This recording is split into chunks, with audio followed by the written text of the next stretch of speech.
नमस्कारम। राम राम। सभी संतानें, सभी श्रोतागणाने राम राम। तो आज हम लेते हैं सुखराम जी महाराज की वाणी जी में आत्मसार ग्रंथ। तो महाराज फरमाते हैं, अमर देश स्थान हमारा, जासु हम चल आया, हंसा काज रमू जग माही, अवगत मोही पठाया। महाराज फरमाते हैं कि अमर देश मेरा स्थान है, जहां काल की पहुंच नहीं है। वहां से चलकर मैं जगत में आया हूं और हंसों का उद्धार करने के लिए ही मैं जगत में रमता हूं, विचरता हूं।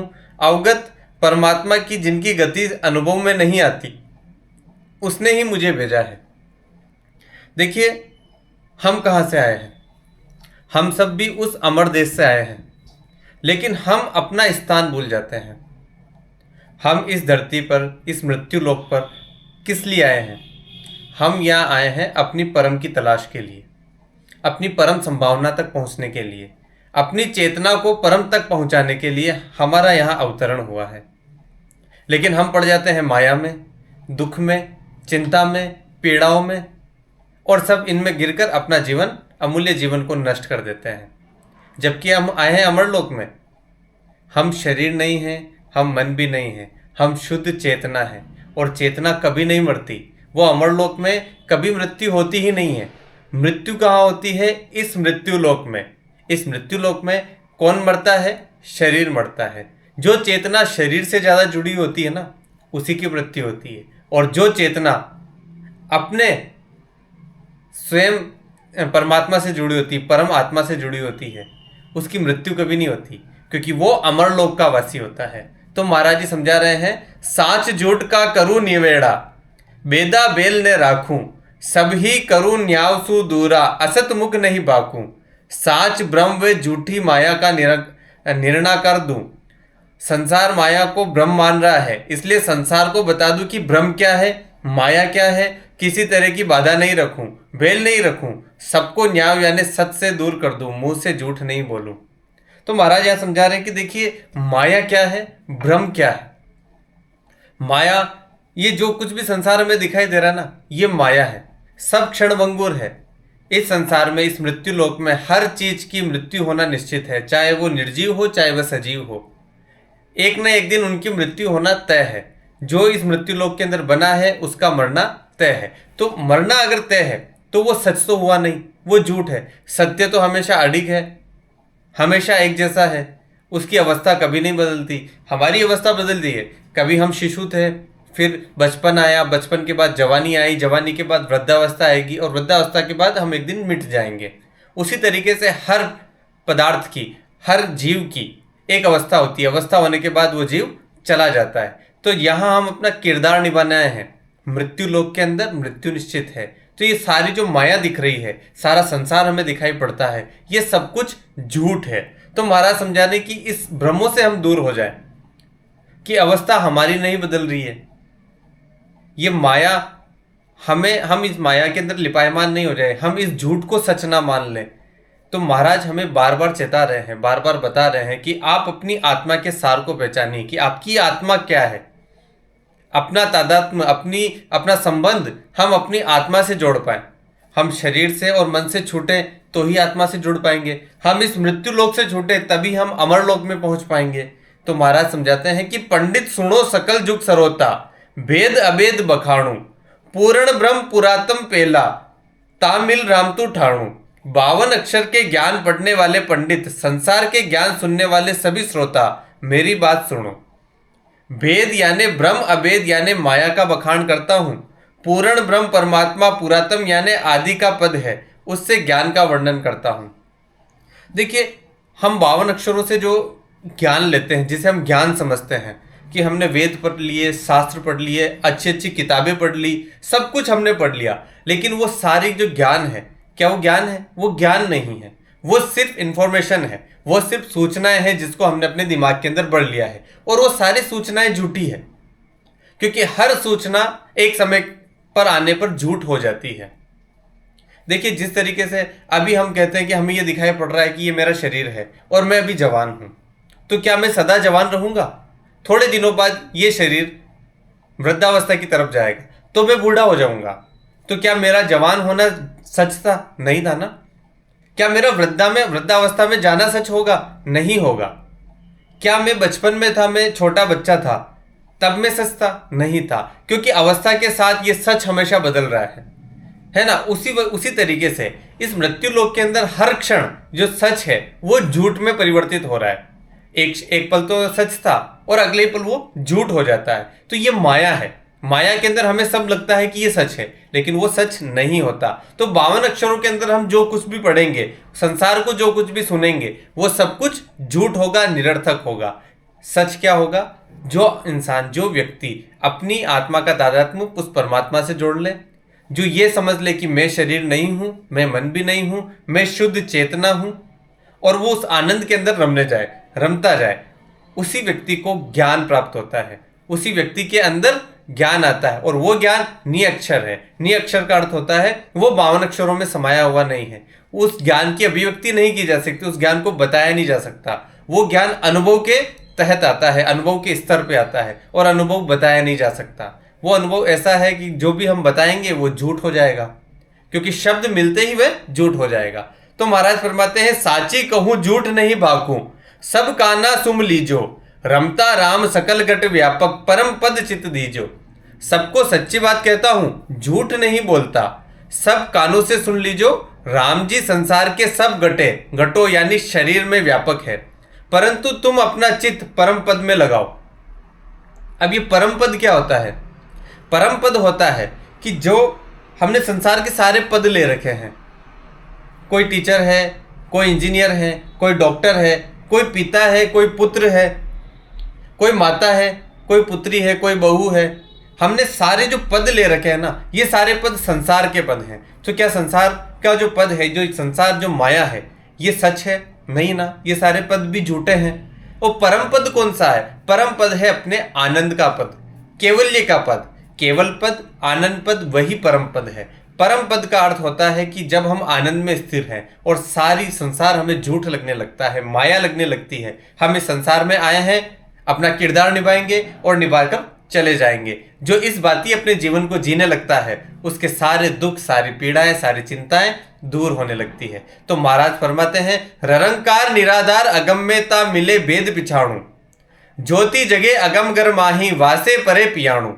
4 प्रकार के ररंकार है।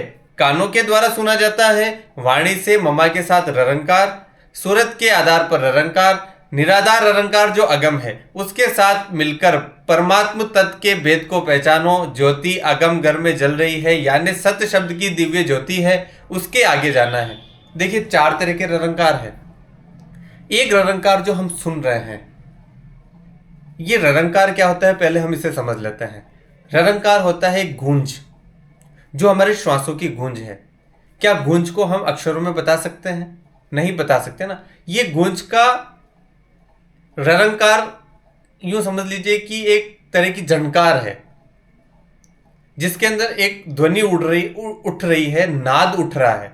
उस नाद को हम ररंकार बोलते हैं, और वो नाद है श्वास का नाद।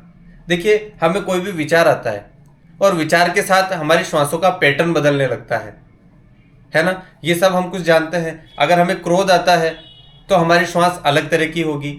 हमें जब हम सुख आता है तो हमारी श्वासें मंद पड़ेगी, शीतल पड़ेगी। तो जब दुख आता है तब श्वासें बढ़ जाती है, घबराहट में श्वासें बढ़ जाती है, और दुख में वही श्वासें कम होने लगती है, शिथिल पड़ने लगती है, मंद पड़ने लगती है, शांत होने लगती है। उसी तरीके से ये श्वासों की जो गति है, ये गति चल रही है विचारों के साथ। हम जब संसार के अंदर ज्यादा लिपायमान होते हैं ना, तब हमारी श्वासों की गति भी उस संसार के साथ बदलने लगती है। और जैसे जैसे हम संसार से हटने लगते हैं, अपने आप को पृथक करने लगते हैं, अटैचमेंट से डिटैचमेंट आने लगता है, मोह छूटने लगता है। धीरे धीरे मोह छूटेगा वस्तुओं से, इंसानों से। जब से मोह छूटने लगता है तब हमारा जो मोह होता है, हमारा जो प्रेम होता है, वो किससे लगता है? हमारी श्वासों के साथ। देखिए ध्वनि के अंदर, उस नाद के अंदर बड़ी शक्ति होती है। जैसे कोई म्यूजिक बज रहा हो, कोई गाना बज रहा हो जो कानों को सुनने के लिए अच्छा लगता है, तो हम थोड़ी देर ठहर जाते हैं, हम अपने ही ख्यालों की दुनिया में पहुंच जाते हैं। चाहे गाना कुछ भी बज रहा हो, म्यूजिक हमको मंत्रमुग्ध कर देता है, हमें आनंदित कर देता है, आनंद से भर देता है ना। तो वही नाद जो अनहद नाद है, जो आनंद का नाद है, वो नाद निरंतर हमारे अंदर बज रहा है, और वो नाद बज रहा है श्वासों के कारण, और श्वास की जो गति है उसके अंदर से एक नाद उत्पन्न हो रहा है, बार बार श्वास की गति चल रही है, उससे नाद उत्पन्न हो रहा है। जो नाद है वो ररंकार का नाद है।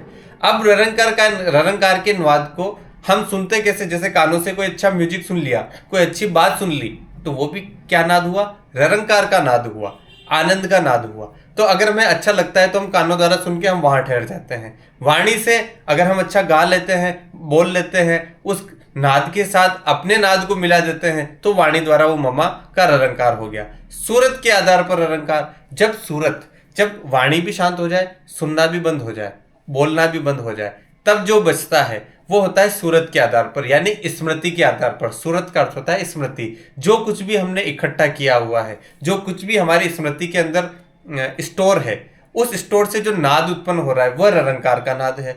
उस नाद को सुनकर हम अपनी ख्यालों की दुनिया में पहुंच जाते हैं, तो वो ररंकार अलग है। लेकिन जो निराधार ररंकार है, जो अगम है, जहां तक इस संसार की पहुंच नहीं है, देखिए कानों से सुनना, मुंह से बोलना और ख्यालों की दुनिया में जाना, ये सब कुछ संसार का है, हमने इकट्ठा किया हुआ है। लेकिन जो अगम है, जहां तक कोई नहीं पहुंच पाया, जहां तक किसी की पहुंच नहीं है, यानी कि संसार के प्राणियों की पहुंच नहीं है, जो अगम है, जो निराधार है, जिसका कोई आधार ही नहीं है, वो सिर्फ एक नाद है, अनहद नाद, लिमिटलेस नाद, जिसकी कोई लिमिट नहीं है। वो नाद हमेशा गूंज रहा है, जो ब्रह्मांडीय ध्वनि है, जो ब्रह्मांड के अंदर सतत चल रही है। उस नाद के साथ जब हमारी आत्मा तादात्म्य उसके साथ लयबद्ध हो जाती है, उस नाद के साथ, उस नाद के अंदर झूमने लग जाती है, तो महाराज फरमाते हैं कि उसके साथ मिलकर परमात्मा तत्व के भेद को पहचानो। ये परमात्मा का तत्व का भेद वहां उत्पन्न होता है। कहां उत्पन्न होता है? जो कानों द्वारा सुना नहीं जाता, वाणी द्वारा बोला नहीं जाता, और सूरत के द्वारा, सूरत यानी स्मृतियों के द्वारा जो ररंकार है वो ररंकार नहीं है। ये निराधार ररंकार है जो अगम है। और उसके साथ जब हम मिलकर पहचानेंगे, जो ज्योति अगम घर में जल रही है, यानी सत्य शब्द की दिव्य ज्योति, जो सत्य शब्द है, कहा ना संसार झूठ है, संसार की सारी बातें झूठ है, जो 52 अक्षरों में समाहित है वो सब कुछ झूठ है। जब इन झूठ से हम आगे निकलते हैं, सत्य शब्द की प्राप्ति होती है, वो शब्द जो सच्चा है। अब वो शब्द क्या है? उस शब्द को 52 अक्षरों में तो लिखा नहीं जा सकता, उसे सिर्फ महसूस किया जा सकता है आनंद द्वारा। आनंद पद में और केवल पद में उसे महसूस किया जाता है। तब हम उस सत्य शब्द की दिव्य ज्योति हमारे अंदर आती है, जो सबसे आगे जाना है, जो कानों द्वारा सुना नहीं जाता, वाणी द्वारा बोला नहीं जाता, और स्मृति द्वारा भुनाया नहीं जाता। तो महाराज फरमाते हैं, ढीला काय बरम मत भूलो, माया चैन दिखावे, याके परे परम पुरुषोत्तम, जहां लग सूरत ने जावे। भरमों में अपने को मत बुलाओ, माया अपने चरित्र दिखा रही है, इस माया से परे परम पुरुषोत्तम का स्थान है, तक सूरत भी नहीं जाती। जितने चैन हैं वो सब माया के हैं। देखिए, हम भ्रमों में पड़ जाते हैं, हमें कानों द्वारा सुनी हुई बातें अच्छी लगने लगती है, वाणी द्वारा बोली हुई बातें अच्छी लगने लगती है, या हम अपनी स्मृति के आधार पर जो हमने सब कुछ इकट्ठा किया है, उस सूरत के आधार के ऊपर अपने को ररंकार को महसूस करने लगते हैं, जबकि वो ररंकार नहीं है, वो निराधार ररंकार है जो अगम है। तो महाराज कह रहे हैं कि भ्रमों में मत बुलाओ, इन भ्रमों में मत पड़ो। माया अपने चरित्र दिखा रही है, माया अलग अलग तरह के चरित्र दिखाती है। इस माया से परम पुरुषोत्तम का स्थान है, जो सूरत भी नहीं जाती, जहां पे स्मृति तक नहीं जाती, सुरती तक नहीं जाती। जितने चैन हैं वो सब माया के हैं, जो सब कुछ हमें दिखाई पड़ रहा है वो सब माया के। ये ध्यान की ऐसी अवस्था है जहां सब कुछ शून्य हो जाता है। उस शून्यता का गहराना ही, शून्य का अर्थ होता है कि कुछ नहीं बचना, ना तो अच्छा ना बुरा, ना सुख ना दुख, जहां कुछ नहीं है, जहां शून्यता है। और शून्यता के नाद को बताया नहीं जा सकता। अब शून्य को हम कैसे प्रकट करेंगे? प्रकट ही नहीं कर पाते। तो महाराज समझा रहे हैं कि दिशे चैन नैनसु निरखे, काना आवाज सुनिजे, तब लग उरे परे नहीं पहुंता, नाद सुन लन मन बीजे, नाद सुन मन बीजे। माया के चैन नेत्रों से दिख रहे हैं, कानों में आवाज सुनाई दे रही है, यहां तक उरे यानी हद में है, बेहद में नहीं पहुंचे। नाद यानी शब्द को सुनकर मन बीजे यानी खुश हो रहा है। सिर्फ हम नाद को सुनकर ही खुश हो रहे हैं, नेत्रों से देख रहे हैं, आवाज सुनाई दे रही है, वहां उस हद तक नहीं पहुंचे। हम हद में हैं, सिर्फ लिमिट में। क्योंकि देखिए, म्यूजिक जब हम सुनते हैं, नाद हम सुनते हैं, तो नाद की एक लिमिट होती है, एक हद होती है कि 5 मिनट का गाना होगा, 10 मिनट का गाना होगा, जितनी हम सुने तब तक हम आनंद में हैं। या वाणी से जो हमने गाना गाया, थोड़ी देर हमने सत्संग कर ली, भजन गा लिए, गाना गा लिया, जो भी हमें पसंद है वो गा लिया, तो वो बोल देते हैं, तो उसकी सिर्फ एक हद है कि कहीं ना कहीं जाके हम रुकेंगे। लेकिन जो अनहद नाद है, जिसकी कोई हद ही नहीं है, जो बेहद है, जो चली जा रही है, सतत चली जा रही है, उस नाद शब्द को सुनकर जब हम अपने मन को उसके अंदर लगा देते हैं ना, तो मन अनहद आनंद में चला जाता है, लिमिटलेस आनंद, जहां सिर्फ आनंद ही आनंद बरस रहा है। बस उस नाद के साथ हमको लयबद्ध होना है। तो महाराज समझाते हैं, अनहद दुरे सुने जन माही, ऊंची मूठ लखावे, तब लग देश माए जन पेड़ा, देव लोग मज आवे। त्रिकुटी में बिना किए अपने आप जो आवाज होती है उसे अनहद कहते हैं। उसको जन अंदर सुनता है।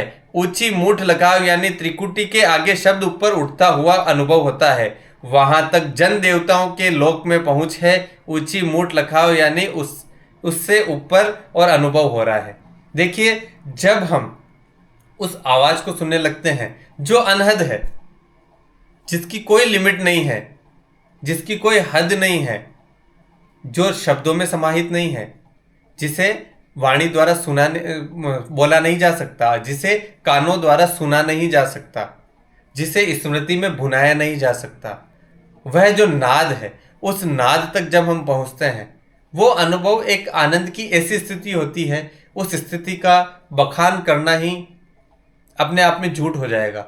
जैसे ही हमने बखान किया वो झूठ हो जाएगा। उसे सिर्फ अनुभव किया जा सकता है जब हम भजन करें, जब हम ध्यान करें, उस अवस्था को प्राप्त करें कि जहां कानों से हमें सुनाई ना दे, वाणी से हम बोले ना, और स्मृति के अंदर, मन के अंदर कुछ विचार ना चले। जब हम तीनों के पार बैठना सीख जाएंगे, तभी हम उस अनहद नाद को सुन पाएंगे। तो महाराज फरमाते हैं, 14 भवन लोक सब चूरे, त्रिगुटी तंबू दीवाना, अनहद गुरे मूठ कुछ नीची, हरिजन ध्यान लोभाना। 3 लोक 14 भवन को पार करके त्रिकुटी तंबू दीवाना यानी ध्यान करता है। त्रिकुटी की एरिया 12 अंगुल ब्रह्मांड तक है। अनहद गुर हरा है, हरिजन ध्यान में मगन है, ब्रह्मांड में शब्द जर रहा है, सूरत अनुभव कर रही है, आनंद ले रही है, यही नीची मूठ है।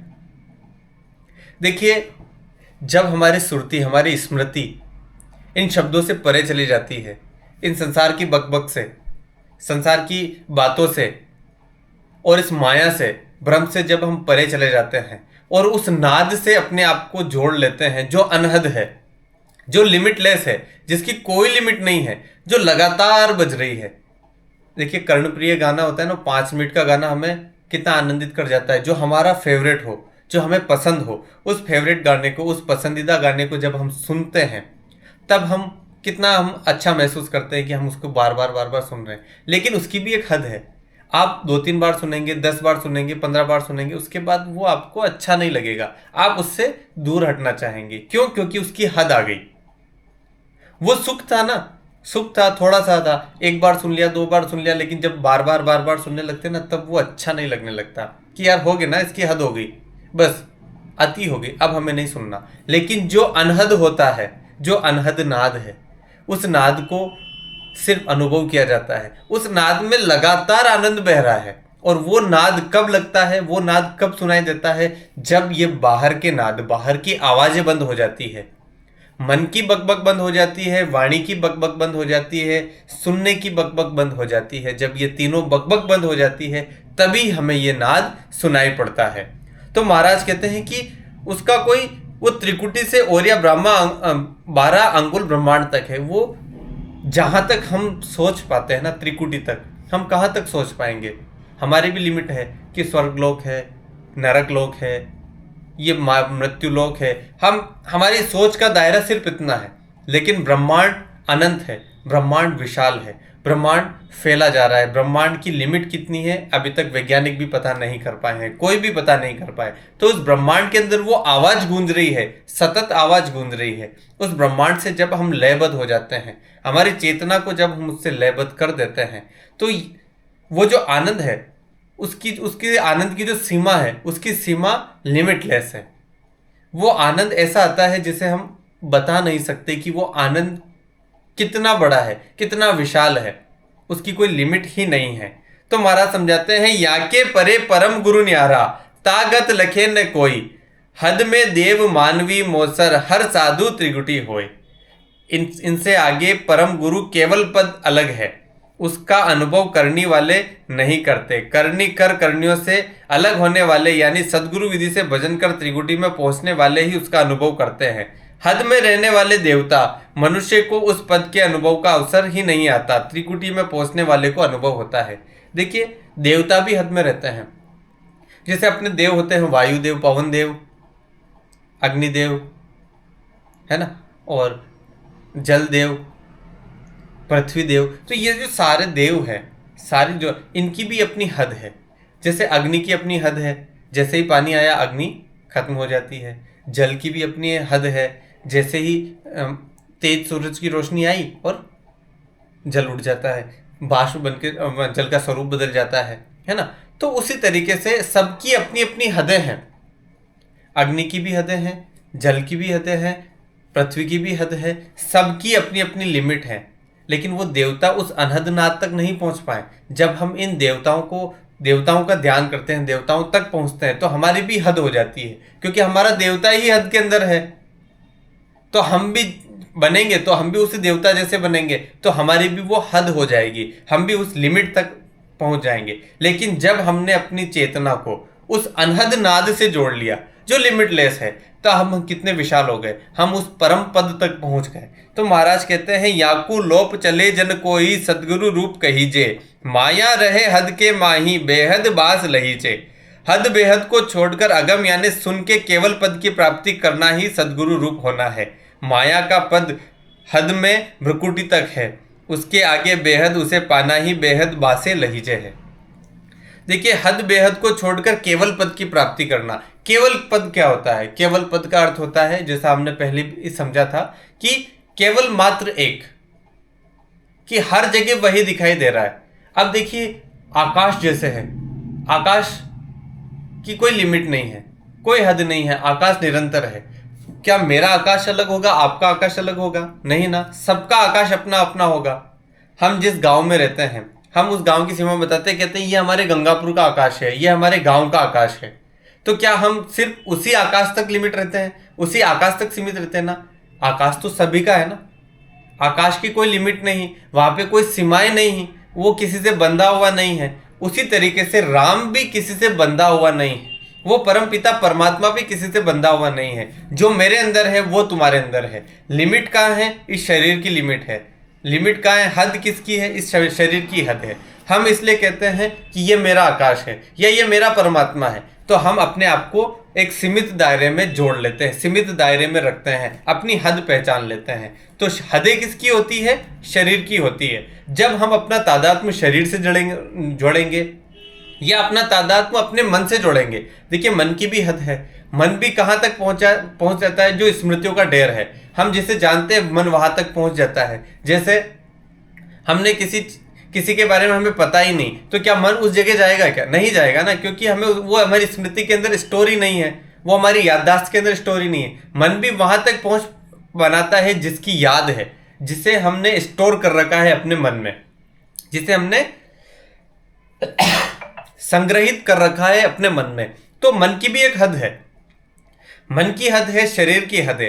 लेकिन जब हम अपना तादात्म्य, अपना संबंध शरीर और मन से जोड़कर अपनी चेतना से जोड़ते हैं, तो चेतना की कोई हद नहीं है। वही चेतना मेरे अंदर है, वही चेतना आपके अंदर है। वही आकाश इस गांव के ऊपर है, वही आकाश दूसरे गांव के ऊपर है। ये आकाश सर्वत्र है। आकाश किसी एक का नहीं होता, आकाश को नहीं बांधा जा सकता। उसी तरीके से परमात्मा को भी नहीं बांधा जा सकता। जब केवल पद का अनुभव होता है, जब इस केवल का ध्यान होता है कि जो मेरे अंदर है, जो तेरे अंदर है, केवल मात्र एक है, जिसके अंदर ड्यूल नहीं है, ड्यूलिटी नहीं है, द्वैतवाद नहीं है, तब हम वहां पहुंच पाते हैं। तो महाराज कहते हैं, नव स्थान देश है बाई, त्रिगुटी परे बताया, वाकु लोप चले जन पेली, निज पद माया संभाया। महामाया, प्रगत, ज्योत, अजर, बजर, इखर, आनंद, शिव, ब्रह्म, ये 9 लोग त्रिकुटी से आगे है। इनको लोप कर जाने जाते हैं तब केवल पद आनंद पद में समाते हैं। देखिए सबकी अपनी अपनी हद है ना। जितने भी ये बताया महामाया प्रगत ज्योत अजर बजर अखर आनंद शिव, सबकी अपनी अपनी हदें हैं।